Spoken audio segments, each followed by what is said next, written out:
Very warm welcome to one and all dear students. आज हम discuss करने जा रहे हैं टीचर एलिजिबिलिटी टेस्ट नवंबर 2019। तो 2019 में ये एग्ज़ाम कंडक्ट करवाया गया था। जो डेट है आपकी 10 नवंबर 2019। तो ये जो पेपर था ये टैट नॉन मेडिकल का था। लेकिन जो क्वेश्चन होते हैं आज इस लेक्चर में हम डिस्कस करने जा रहे हैं टैट नवंबर 2019 के नॉन मेडिकल के क्वेश्चन पेपर में फिजिक्स का क्वेश्चन पेपर। ठीक है, तो मैं इसमें जो क्वेश्चन डिस्कस करूंगी वो विद प्रूफ आपको उसका आंसर दिखाऊंगी, और जो न्यूमेरिकल पार्ट होगा उसको मैं सॉल्व करके दिखाऊंगी। तो वीडियो को एंड तक आप ज़रूर देखें। ठीक है, तो फर्स्ट क्वेश्चन जो पूछा गया था फिजिक्स पार्ट में, फिजिक्स और केमिस्ट्री का बहुत ही रहता है लेकिन फिजिक्स से ये क्वेश्चन था। तो फर्स्ट क्वेश्चन था, सामान्य दृष्टि के वयस्क के लिए सुस्पष्ट दर्शन की अल्पतम दूरी होती है। इंग्लिश में है, the least distance of distinct vision for a young adult with normal vision is about. तो ये आपको आता भी होगा। तो कितना है इसका आंसर? 25 सेंटीमीटर। अब अगर इसके एक्सप्लेनेशन की बात करें तो जो 25 सेंटीमीटर है ये लीस्ट डिस्टेंस होती है डिस्टिंक्ट विजन की for a young adult with normal vision. तो आपने याद रखना है कि जो डिस्टेंस होती है young adult with normal vision वो कितनी होती है आपकी? 25 सेंटीमीटर। तो अब शायद आपको याद रह जाएगा। तो बढ़ते हैं अपने सेकंड क्वेश्चन की तरफ।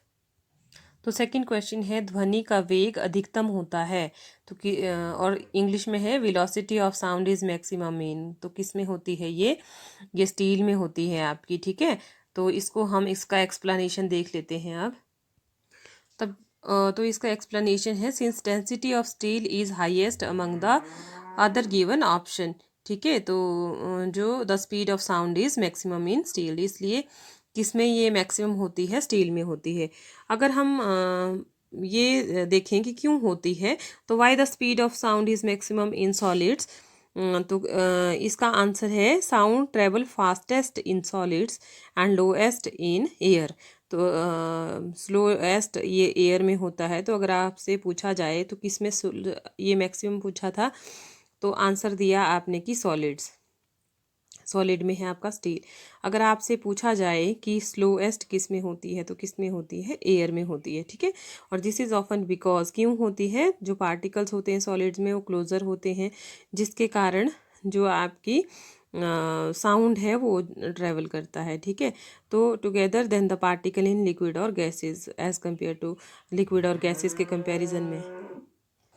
अगर इनको एडजस्ट करने के लिए भी आए तो किस में होगा? सबसे पहले सॉलिड में, फिर उसके बाद लिक्विड में, और फिर उसके बाद गैसेज में। ठीक है, तो therefore the particles in liquid are closer together then the particle in gases. अब बात आती है कि वैक्यूम में क्या रहती है इसकी। ठीक है, तो अगर speed of sound in a vacuum इस बात करें तो क्या होती है वो? 0 मीटर पर सेकेंड। तो आपने ये भी याद रखना है। समटाइम क्वेश्चन ऐसे भी पूछा जाता है, the speed of sound in a vacuum is 0। तो यहाँ से देखो हमारे क्वेश्चन एक स्लोएस्ट के लिए बन गया, एक मैक्सिमम के लिए बन गया, वैक्यूम के लिए बन गया। अगर एक क्वेश्चन हम देखें तो अगर हमें कंपेयर करने के लिए आएगा तो किस में सबसे ज़्यादा होगी? सॉलिड में, फिर उसके बाद लिक्विड में, और उसके बाद किस में होगी? गैसेस में, और वैक्यूम में क्या हो जाएगी? 0 आ जाएगी। तो आप इसको लेस और ग्रेटर करके भी लिख सकते हैं। नेक्स्ट क्वेश्चन है, melting point of tungsten. Tungsten का गलनांक क्या है? तो इसका जो आंसर था वो आपका आंसर की में दिया ही नहीं था, कि इसमें जो भी ऑप्शन दी हैं वो इसका आंसर नहीं है। तो ये जो मार्क्स मिले थे ये सबको मिले थे। ठीक है, तो वहाँ पे आंसर एक्स एक्स एक्स करके दिया हुआ था। तो अब इसके आंसर देख लेते हैं कि इसका आंसर क्या है। तो डियर स्टूडेंट्स, जो मेल्टिंग पॉइंट होता है टंगस्टन का वो होता है 3422 डिग्री सेंटीग्रेड। तो जो टंगस्टन है वो एक heaviest common naturally occurring metal है, एंड इसकी जो एबिलिटी होती है वो ये अपनी स्ट्रेंथ को रिटेन कर लेती है बहुत ज़्यादा हाई टेम्परेचर पे। तो ये जो ऑप्शन में था इसमें ये वैल्यू नहीं थी। अगर हम इसके फ़ारेनहाइट वैल्यू की बात करें तो ये है 6192 डिग्री फ़ारेनहाइट। तो आप याद कर लेना, क्योंकि आपसे फर्दर भी कभी ये क्वेश्चन पूछा जा सकता है कि मेल्टिंग पॉइंट ऑफ टंगस्टन। तो हो सकता है ये डिग्री सेंटीग्रेड में पूछा जाए या डिग्री फ़ारेनहाइट में पूछा जाए। तो अगर सेंटीग्रेड में होगा तो 3422 डिग्री सेंटीग्रेड, अगर फ़ारेनहाइट में होगा तो 6191.6 डिग्री फ़ारेनहाइट। नेक्स्ट क्वेश्चन है question number 4, sound waves in air are, वायु ध्वनि तरंग क्या होती है, तरंग होती है मतलब। तो इसका जो आंसर है वो है लॉन्गिट्यूडनल वेव्स। ठीक है, तो अब लॉन्गिट्यूडनल वेव की बात करते हैं कि लॉन्गिट्यूडनल वेव कौन सी होती हैं। लॉन्गिट्यूडनल वेव वो वेव होती हैं जिसमें जो पार्टिकल्स होते हैं वो वाइब्रेट करते हैं parallel to the direction that the sound wave move. जिस तरफ को साउंड वेव मूव करती है उसकी तरफ को जो पार्टिकल वाइब्रेट करेंगे वो कैसे करेंगे, पैरेलल करेंगे। तो जो साउंड वेव एयर में है और एनी फ्लूइड मीडियम की अगर हम बात करें तो लॉन्गिट्यूडनल वेव्स होंगी जब वो जो पार्टिकल्स हैं, particle of the medium through which the sound is transported vibrate parallel to the direction that the sound wave moves. अब यहाँ पे कुछ एक फिक्स दी हुई है लॉन्गिट्यूडनल वेव्स की, जिसमें क्या है आपका कंप्रेशन आता है, रिफ्लेक्शन आता है और कंप्रेशन कि एक बार कंप्रेशन फिर रिफ्लेक्शन फिर उसके बाद कंप्रेशन। तो वेवलेंथ जो चेक की जाती है वो आपकी मिडल से इसकी चेक की जाती है। ठीक है, तो हमने कहा कि जो वेलोसिटी ऑफ प्रोपेगेशन है वो डिस्प्लेसमेंट की, तो उसमें क्या होती हैं ये वेव्स पैरेलल होती हैं। ठीक, तो जो हिंदी में है वो है देशांतरीय लहर। तो वो है वो लहर जो अपनी गति की दिशा में कंपन करती है, जिस तरफ गति कर रही है उस डायरेक्शन में अगर वो मूव करे, वाइब्रेट करे, तो उसको हम क्या कहते हैं, लॉन्गिट्यूडनल वेव कहते हैं। अगर हम ट्रांसवर्स वेव की बात करें तो a wave that vibrate eight an angle of 90 degree, अगर वो परपेंडिकुलर वहाँ पे मूव करे the direction that it is moving, तो हम कहते हैं कि वो क्या है आपकी ट्रांसवर्स वेव है। तो ट्रांसवर्स को कहते हैं अगर इसको हिंदी में बात करें तो ये होती है अनुप्रस्थ तरंग। तो अनुप्रस्थ तरंग उस तरंग को कहते हैं जिसके दोलन तरंग संचरण की दिशा में लंबवत होती है, मतलब लंब का मतलब 90 डिग्री हो। ठीक है, तो इस दृष्टि से जो अनुप्रस्थ तरंगे मतलब जो आपकी ट्रांसवर्स वेव है अनुदैर्ध्य तरंगों से मतलब जो लॉन्गिट्यूडनल वेव्स हैं उनसे क्या है, अलग हैं। एक जो अनुदैर्ध्य लॉन्गिट्यूडनल है वो पैरेलल होती हैं, अनुप्रस्थ तरंगे क्या होती है आपकी 90 डिग्री एंगल फॉर्म। अब यहाँ से आपको बिल्कुल क्लियर हो जाएगा लॉन्गिट्यूडनल वेव्स के जो एग्जाम्पल है वो कौन सी हो गई, साउंड वेव। तो क्वेश्चन पूछा था साउंड वेव कैसी होती हैं, तो लॉन्गिट्यूडनल। दूसरी अर्थक्वेक वेव, वो भी क्या होती हैं, लॉन्गिट्यूडनल। तो आपसे पूछा जा सकता है नेक्स्ट टाइम कि अर्थक्वेक जो वेव होती हैं वो क्या होती हैं, तो क्या होती हैं, लॉन्गिट्यूडनल। नेक्स्ट है सुनामी वेव्स, वो भी क्या होती हैं, लॉन्गिट्यूडनल। ठीक है, वेव्स इन अ स्लिंग, वो भी क्या होती है, longitudinal. Glass vibrations longitudinal. Internal water waves वो भी क्या होती हैं, लॉन्गिट्यूडनल। अल्ट्रासाउंड वेव्स भी क्या होती हैं, लॉन्गिट्यूडनल वेव। और स्प्रिंग ऑसिलेशन भी क्या होता है आपका, लॉन्गिट्यूडनल वेव। तो लॉन्गिट्यूडनल में हमने बात की मेन पोजीशन के अकॉर्डिंग वो क्या होती है, पैरेलल होती है। ठीक है, mean position in the direction of propagation of the wave, oscillate करती है उस तरफ को, तो ये होगी लॉन्गिट्यूडनल वेव। अगर आपसे ट्रांसवर्स वेव पूछा जाए तो इलेक्ट्रोमैग्नेटिक वेव्स होती हैं ट्रांसवर्स वेव। तो डियर स्टूडेंट्स आपने याद रखना है कि जो आपकी इलेक्ट्रोमैग्नेटिक वेव्स और पोलराइज्ड वेव्स होती हैं वो कैसी होती हैं, ट्रांसवर्स वेव्स होती हैं। और जो कहती हैं कि ट्रांसवर्स वेव वाइब्रेट करती हैं particle of the medium conveying a wave are perpendicular to the, आपने इसमें वर्ड याद रखना है, परपेंडिकुलर मीन 90 डिग्री एंगल। अगर दोनों में डिफरेंस की बात करें तो अगर पैरेलल होंगी वेव्स तो लॉन्गिट्यूडनल होंगी, परपेंडिकुलर होंगी तो ट्रांसवर्स होंगी। अगर ट्रैवल करेंगी फॉर्म ऑफ कंप्रेशन और रिफ्रैक्शन की फॉर्म में तो लॉन्गिट्यूडनल होंगी, क्रेस्ट और ट्रफ की फॉर्म में होंगी तो ट्रांसवर्स होंगी। ठीक है, और one compression and refraction constitute one wave, compression और रिफ्रैक्शन को रिफ्रैक्शन को जोड़ के क्या बनती है, एक वेव बनती है कि वो तो क्या होती है, लॉन्गिट्यूडनल होती है। क्रेस्ट ट्रफ को जोड़ के एक वेव बनती है तो क्या होती है, ट्रांसवर्स होती है। This can not be polarised, और ये क्या होती है, पोलराइज्ड होती है। तो शायद आपके यहाँ से पक्का क्वेश्चन बन गया क्योंकि लॉन्गिट्यूडनल और ट्रांसवर्स पे जरूर क्वेश्चन पूछा जाता है। नेक्स्ट क्वेश्चन है कि which of this is use in a solar cell, जो सोलर सेल होते हैं उसको बनाने के लिए किसका प्रयोग किया जाता है। तो डियर स्टूडेंट्स, इसमें प्रयोग किया जाता है सिलिकॉन का। अब अपने आंसर का एक्सप्लेनेशन देखते हैं। अब बात आती है क्यों किया जाता है। जो प्योर क्रिस्टलाइन सिलिकॉन होता है वो क्या है, poor conductor of electricity as it is a semi conductor material at its core. तो in a solar cell the layer are positioned next to each other, and that way an electric field is created. When the sunlight hits the solar cell, the energy stimulates electrons that leave holes behind. ठीक है, जिससे जो heat है वो क्या होती है, ज़्यादा कंज्यूम होती है। अगर हम सिलिकॉन को देखें तो सिलिकॉन इस फॉर्मेशन का होता है। ठीक है, तो ऐसा है, सिलिकॉन ऐसा होता है, तो जो यूज़ होता है उसमें वो किस फॉर्म में होता है, क्रिस्टलाइन फॉर्म में यूज़ होता है। तो ये भी पूछा जा सकता है कि what type of silicon is used in solar cells. तो कौन सा होता है आपका, क्रिस्टलाइन सिलिकॉन। ठीक है, the most prevalent bulk material for solar cell is a crystalline silicon. ठीक है, जिसका फॉर्मूला ऐसा है, और इसको also known as solar grade silicon भी कहा जाता है, क्रिस्टलाइन सिलिकॉन को। ये भी आपने याद रखना है। अब नेक्स्ट क्वेश्चन है, भारत में आम उपभोक्ता को दी जाने वाली प्रत्यावर्ती धारा की आवृत्ति कितनी होती है। तो प्रत्यावर्ती धारा होती है इंग्लिश में ऑल्टरनेटिंग करंट।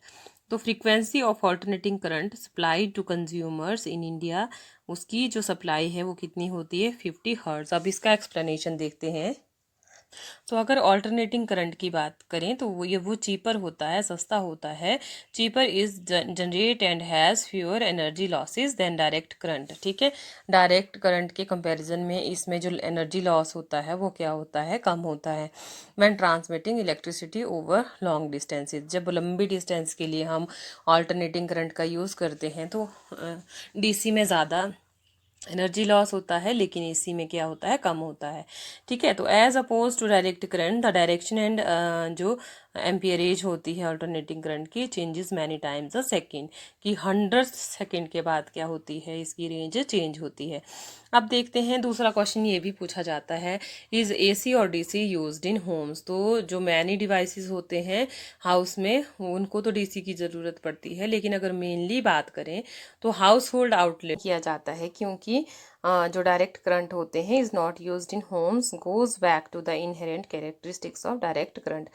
तो इनमें जो बैक जाने की कैपेसिटी होती है वो इनहेरेंट कैरेक्टरिस्टिक्स की वजह से नहीं होती है। ठीक है, तो and their weakness is compare to alternating current. ठीक है, और इनमें वीकनेस होती है as compare to alternating current में, लेकिन in fact alternating current can easily transmit over long distances without much loss. ठीक है, इसमें लॉस कम होता है। They are also safer in direct touch at an equal voltage.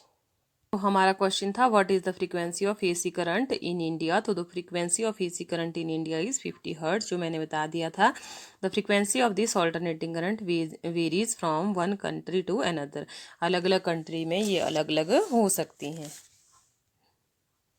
तो नेक्स्ट क्वेश्चन है, uniform circular motion of an object is, किसी वस्तु की एक समान वृत्तीय गति इनमें से कौन सी है।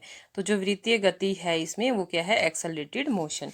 तो इसका जो आंसर है वो है आपका बी, जो है एक्सेलरेटेड मोशन, जिसको कहते हैं त्वरित गति। अब इसका एक्सप्लेनेशन देख लेते हैं। तो जब इसके एक्सप्लेनेशन को देखते हैं तो हम देखते हैं कि यूनिफॉर्म जो सर्कुलर मोशन होता है उसको हम कहते हैं motion of an object in a circle at a constant speed, की सर्कल में मोशन है और कैसी स्पीड है, कांस्टेंट है। An object undergoing uniform circular motion is moving with a constant speed, इसमें होती है।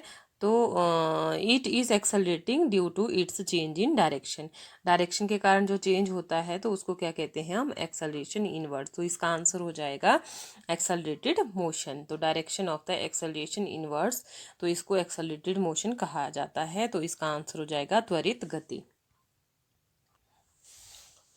नेक्स्ट क्वेश्चन है, relation between force mass and acceleration is given by. तो जो फोर्स मास और एक्सेलरेशन है उसको कहा जाता है Newton second law of motion. ठीक है, तो Newton second law of motion actual में है क्या, वो है force is equal to M A. तो इसका एक्सप्लेनेशन देख लेते हैं। तो इसका एक्सप्लेनेशन है कि रिलेशनशिप जो फोर्स एंड एक्सेलरेशन में होता है उसको क्या कहते हैं। Newton second law of motion describe the relationship between force and acceleration. They are directly proportional and if you increase the force, अगर आप इंक्रीज करते हो force apply to an object, the acceleration of the object increases by the same factor. तो ये question भी पूछा जाता है कि जब आप इंक्रीज करते हो force apply to an object, तो acceleration of that object increases by the same factor. In short, force equals mass time acceleration। ठीक है, तो जो relation between force mass and acceleration होता है उसको क्या कहा जाता है, Newton second law of motion. तो न्यूटन सेकेंड लॉ मोशन को रियल लॉ ऑफ मोशन भी कहा जाता है, क्योंकि इसी से ही हम न्यूटन का फर्स्ट लॉ भी फाइंड करते हैं और थर्ड लॉ भी फाइंड करते हैं। तो ये आपने क्लास +1 में पढ़ा भी होगा। तो Newton second law of motion is a real law of motion. ये है आपका न्यूटन का सेकेंड लॉ, F=ma। तो फोर्स इक्वल है मास इनटू एक्सेलरेशन।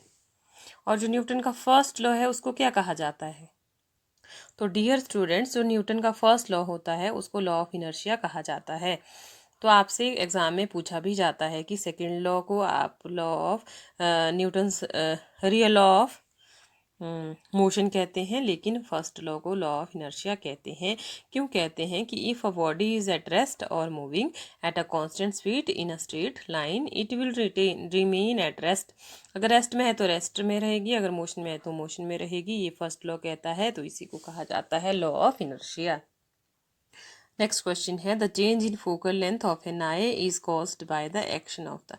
जो अभिनेत्र लेंस की फोकस दूरी होता है उसमें परिवर्तन किया जाता है किसके कारण, तो वो होता है सिलियरी मसल्स के कारण। ठीक है, तो जो सिलियरी मसल्स होते हैं इनको हिंदी में कहा जाता है पक्षमाई द्वारा। ठीक है, तो ये होता कहाँ है, तो आप पिक्चर में देख सकते हैं। तो देखिए ये आपका ह्यूमन आई का जो स्ट्रक्चर है यहाँ पे दिया हुआ है, जहाँ पे मैंने मार्क किया है सिलियरी जो मसल्स होता है। तो सिलियरी मसल में क्या होता है, जो आपका चेंज होती है फोकल लेंथ की आई की, तो वो क्या होती है, यहाँ पे चेंज होती है। तो इसका आंसर आपको फ्यूचर में भूलना नहीं चाहिए कि अभिनेत्र लेंस की जो फोकस दूरी है उसमें परिवर्तन किया जाता है, तो कहाँ होता है, सिलियरी मसल्स में। ठीक है, तो ये मैक्सिमम टाइम, ये बहुत बार ये भी क्वेश्चन पूछा गया है फिजिक्स में। ठीक है, आपने ध्यान रखना है। अब बात आती है रेटिना का क्या काम होता है। ठीक है, जो आपका दृष्टिपटल है उसका क्या काम होता है, तो retina is to receive light. Retina क्या करता है, purpose of the retina is to receive light that the lens has focused and convert the light into जो आपके न्यूरल सिग्नल्स होंगे वो देने का काम करता है, क्योंकि वो क्या करता है, सिग्नल को ब्रेन्स को देता है और विजुअल रिकॉग्निशन वहाँ से आता है, जो हमें हर एक कलर दिखाई देता है। तो ये क्या करता है, रेटिना रिसीव करता है लाइट को। और जो चेंज इन फोकल लेंथ होती है आइज की, वो कहाँ से होती है, सिलियरी मसल से। अब नेक्स्ट क्वेश्चन है, which of the following is not the unit of energy. तो इनमें से कौन सी ऊर्जा की इकाई नहीं है। तो आपके पास जो ऊर्जा की इकाई दी है वो है जूल, न्यूटन मीटर, किलोवाट और किलोवाट आर। तो इसमें जो जूल है, न्यूटन मीटर है और किलोवाट आर है, वो क्या है, आपकी यूनिट है आपकी एनर्जी के। लेकिन जो किलोवाट है वो क्या है, एनर्जी के यूनिट नहीं है, क्योंकि वो किसका है, आपका पावर का क्या है, वो यूनिट है। अब इसका एक्सप्लेनेशन देखिए। तो आप देख सकते हैं कि जूल है, कैलोरी है, इलेक्ट्रॉन वोल्ट है, किलोवाट आर है, ये सारे यूनिट किसके हैं, एनर्जी के हैं। लेकिन what is not the unit of energy. तो एसआई यूनिट ऑफ ये किसका है, इलेक्ट्रिक पावर का। तो आपने रखना है वाट और किलोवाट किसके यूनिट्स हैं, आपके इलेक्ट्रिक पावर के हैं, लेकिन ये एनर्जी के यूनिट्स नहीं हैं। तो एनर्जी के यूनिट्स, ये बहुत बार क्वेश्चन पूछा जाता है, याद कर लेना। Joule, calorie, electron volt, kilowatt hour, ये सारे यूनिट्स किसके हैं, आपके एनर्जी के यूनिट्स हैं। तो मैंने बताया आपको SI units of energy is joule, लेकिन SI units of kilowatt is the power.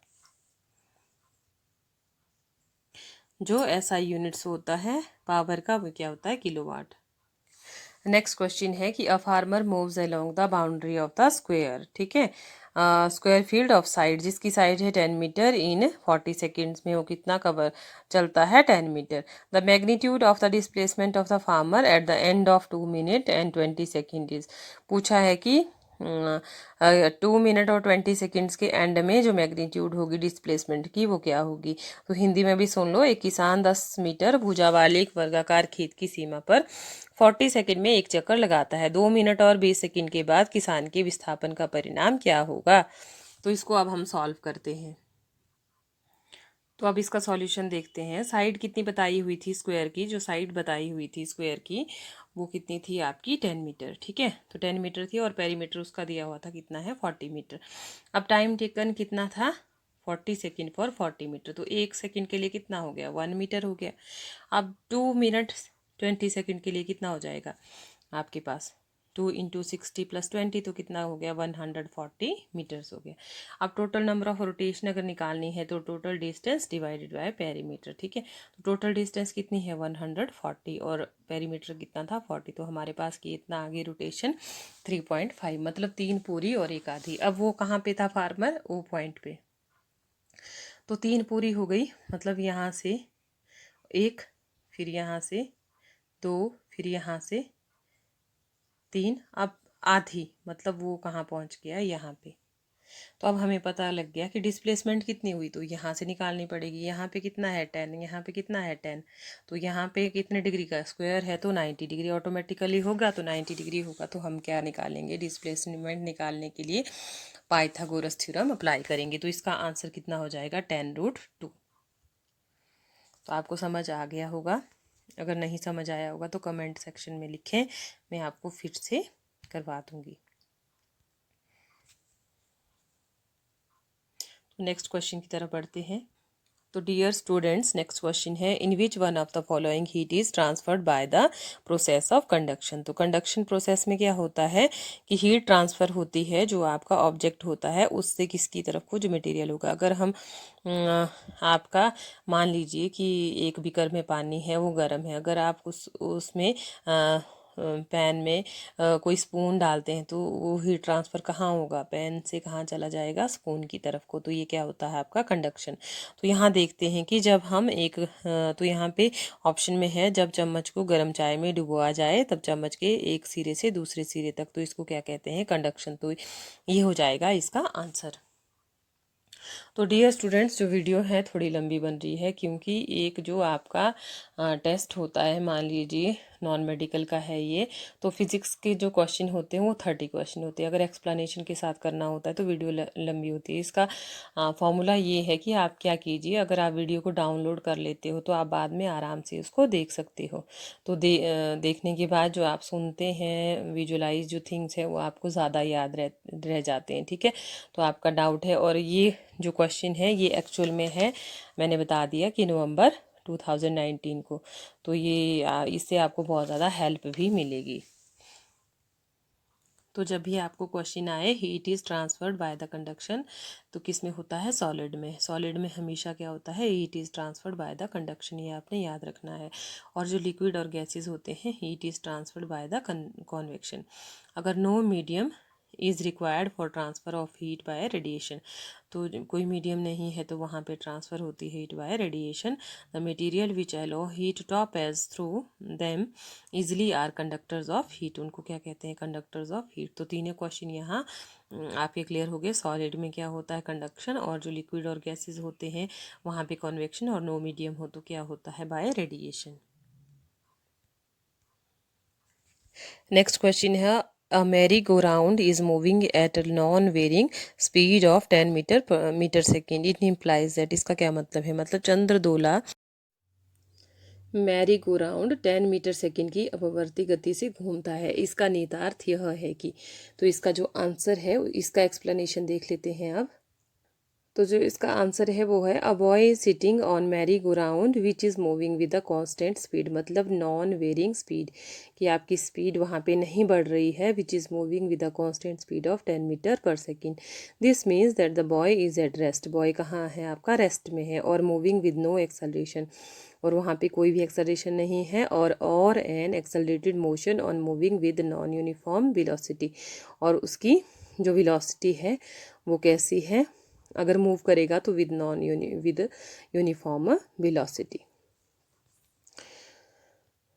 तो हम ऑप्शन देख लेते हैं अब। इसका आंसर हो जाएगा C, it is moving with uniform speed. तो इसका आंसर क्या होगा, वह एक समान गति से क्या है, घूम रहा है। ठीक है, तो ये आपकी पिक्चर है जो शो करती है मैरी गो राउंड मोशन। तो मैरी गो राउंड मोशन मतलब आपने मेले में भी देखा होगा, जैसे जो घोड़े लटके होते हैं उन पर बच्चे बैठते हैं और वो किस में घूमते हैं, round and round and round.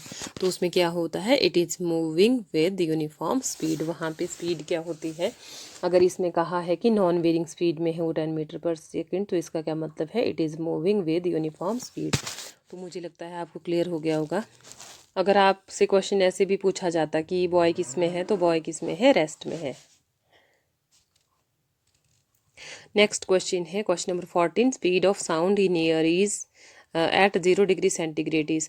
तो ये क्या होता है, 331 मीटर पर सेकेंड। समटाइम ये 332 मीटर पर सेकेंड भी होता है।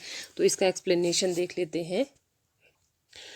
तो क्वेश्चन है, what is the speed of sound in air, the speed of sound in air 0 degree centigrade is 332 metre second. ठीक है, तो इसकी जो स्पीड होती है 332 मीटर पर सेकेंड। यहाँ पे सेकेंड लिखा है, वैसे मीटर पर सेकेंड होती है। ठीक है, so the temperature T can be found by dividing the change in the speed of 0.6। तो चेंजेस किसके कारण होते हैं, आपके 0.6 होते हैं। और complete step by step answer अगर करते हैं तो उसमें जो स्पीड है, देखिए यहाँ स्पीड दी हुई है कि speed of the sound in air is 332 metre per second. तो आपने याद रखना है ये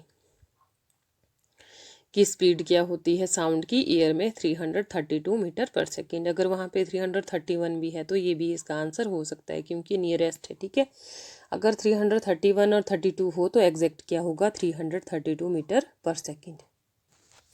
नेक्स्ट क्वेश्चन है, infra sound can be heard by. तो जो इंफ्रा साउंड है वो किसके द्वारा हियर किया जाता है, तो राइनोसोर्स के द्वारा हियर किया जाता है। तो इसको हिंदी में कहा जाता है अवश्रव्य ध्वनि।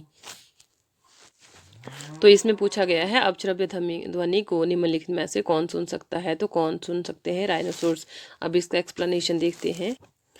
तो infrasound is a low frequency sound that is below 20 hertz. ये भी आपने याद रखना है, कई बार इसकी फ्रीक्वेंसी भी पूछी जाती है। तो लो फ्रिक्वेंसी साउंड होता है 20 हर्ट्ज होता है इसका। तो so it can only be heard by and imitated by those living organism who are sensitive to frequency range below 20 hertz. तो वो कौन होते हैं, rhinoceros have extremely good ears and thus they are known as infrasonic animals. उनको infrasonic animals कहा जाता है और इंफ्रासाउंड को ये सुनते हैं। तो 2-3 क्वेश्चन हो गए यहाँ से। एक तो पता चला कि 20 हर्ट्ज इंफ्रासाउंड की फ्रीक्वेंसी होती है, दूसरा पता चला कि लो फ्रीक्वेंसी होती है। ठीक है, तीसरा पता चला कि राइनोसोर जिसको हियर करते हैं, और चौथा पता चला कि ये इंफ्रासोनिक एनिमल्स इनको कहा जाता है, राइनोसोर्स को। तो नेक्स्ट क्वेश्चन आपके स्क्रीन पे है, velocity time graph for non uniformly accelerated motion is. तो मतलब किसी असमान त्वरण के लिए वेग में ग्राफ क्या होता है। ठीक है, अब इसका आंसर देखते हैं। तो इसका जो आंसर है वो क्या है कि जो वेलोसिटी टाइम ग्राफ होता है इज अ कर्व्ड लाइन। तो इसमें ऑप्शन बी हो जाएगा, कर्व्ड लाइन होता है। इसका मतलब है कि जो स्लोप है changes at every instant which implies that the acceleration of the body changes at every instant. हर एक इंस्टेंट में क्या होगा, आपकी स्लोप भी चेंज हो जाएगी और आपका एक्सेलरेशन भी चेंज हो जाएगा, तभी हम उसको कहेंगे नॉन यूनिफॉर्म मोशन। तो आपसे ये भी पूछा जा सकता है कि what is non uniform motion, जिसमें क्या हो जाए, एवरी इंस्टेंट के बाद स्लोप भी चेंज हो जाए और एक्सेलरेशन भी चेंज हो जाए। अगर क्वेश्चन थोड़ा सा चेंज होता कि velocity time graph of an object moving with uniform acceleration, जब velocity time graph is plotted of for an object moving with uniform acceleration, तो स्लोप होती है ग्राफ की स्ट्रेट लाइन। तो डियर स्टूडेंट्स, ये भी आपने याद रखना है। जब आपसे पूछा गया था कि आपका नॉन यूनिफॉर्मली एक्सेलरेटेड है तो कर्व्ड लाइन है, जब आपके पास यूनिफॉर्म एक्सेलरेशन है, नॉन यूनिफॉर्म की जगह यूनिफॉर्म हो जाए तो आपका क्या है, यहाँ पे स्ट्रेट लाइन है। समझ आ गया। वेलोसिटी टाइम ग्राफ के लिए जो फॉर्मूला होता है, S is equal to U T plus half A T square. ये थोड़ा सा गलत है, half A T square, S is equal to U T plus half A T square. Velocity time graph जब नॉन यूनिफॉर्म होगा तो आपका होगा कर्व्ड लाइन, जब आपका यूनिफॉर्म होगा तो क्या होगा, स्ट्रेट लाइन। तो बहुत बार ये क्वेश्चन पूछा जाता है।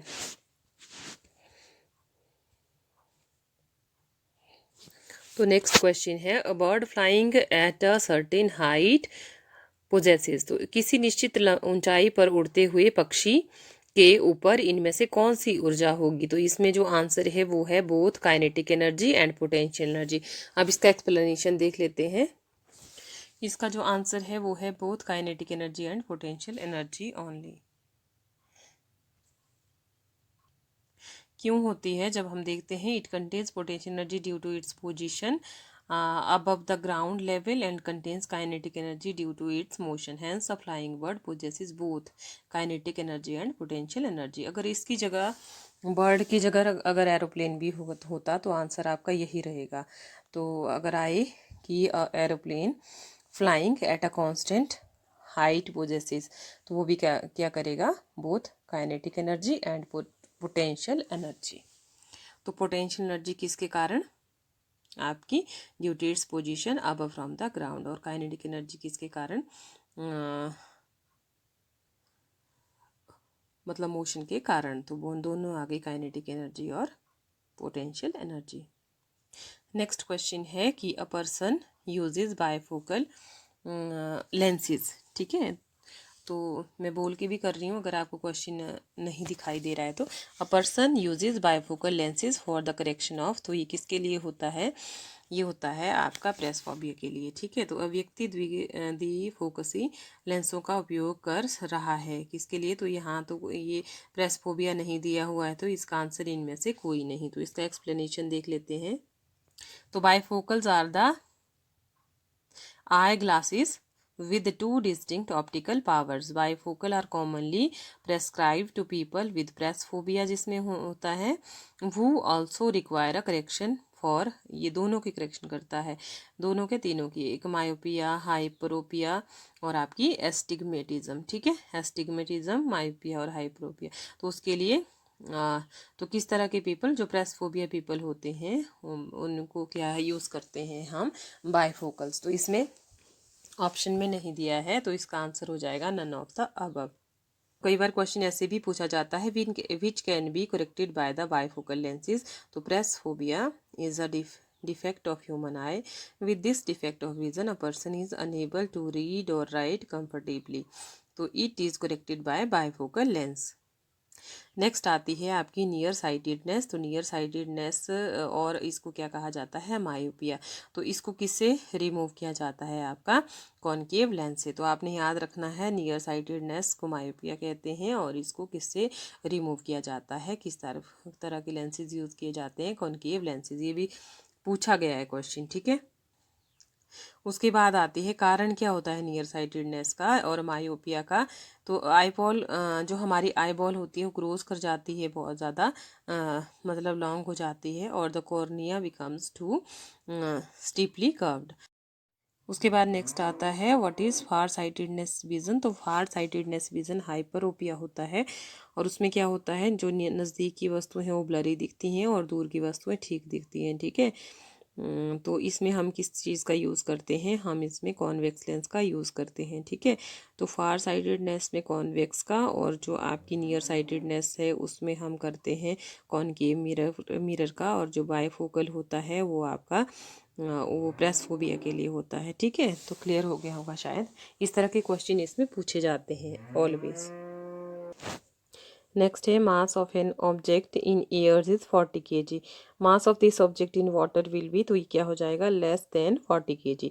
किसके कारण होगा, क्योंकि ड्यू टू वॉइंट फोर्स और अपथ्रस्ट के कारण जो वेट है वो पानी में क्या हो जाता है, कम हो जाता है। तो जब भी ये क्वेश्चन आएगा तो आपने लिखना है लेस देन 40 kg। तो किसी वस्तु का हवा में अगर द्रव्यमान 40 kg है तो उसी वस्तु का द्रव्यमान पानी में क्या होगा, तो लेस देन 40 kg। तो यहाँ पे इसका एक्सप्लेनेशन है, mass of an object in air is 40 kg, mass of this object in water will be, तो नीचे दिया है mass will be less than the actual mass because of the buoyant force.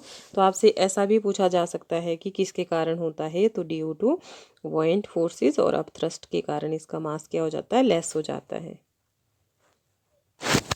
Next question है, ध्वनि संचारित हो सकती है तो साउंड कैन ट्रेवल थ्रू। तो इसका एक्सप्लेनेशन मैं पहले ही दे चुकी हूँ, किस किस में ट्रेवल करता है साउंड में। साउंड किस में, सॉलिड में, लिक्विड में और गैसेस में। और किस में नहीं करता है, तो वैक्यूम में नहीं करता है। वैक्यूम में क्या होता है, ज़ीरो होता है। तो डियर स्टूडेंट्स, हमने डिस्कस किए आज के लेक्चर में 20 क्वेश्चन। तो आपको मेरा वीडियो कैसा लगा आप मुझे ज़रूर बताएं, और कमेंट सेक्शन में अगर आप चाहते हैं कि मैं पूरे 30 क्वेश्चन या 60 क्वेश्चन डिस्कस करूं तो वीडियो लंबा होगा, तो इसके लिए मैंने इजी वे बताया आपको कि आप वीडियो को डाउनलोड कर दें। डाउनलोड करने के बाद आपके लिए ईजी हो जाएगा उसे वॉच करना। तो अगर आपको चाहते हैं कि 20 क्वेश्चन ही नेक्स्ट डिस्कस करूँ तो एज इट इज़ करूँगी। अगर आप चाहते हैं कि टोटल 60 क्वेश्चन या 30 क्वेश्चन एक ही वीडियो में आप चाहते हैं देखना, तो मैं वैसे भी कर दूंगी। Thank you so much. Comment ज़रूर करें कि आपको मेरा वीडियो कैसा लगा।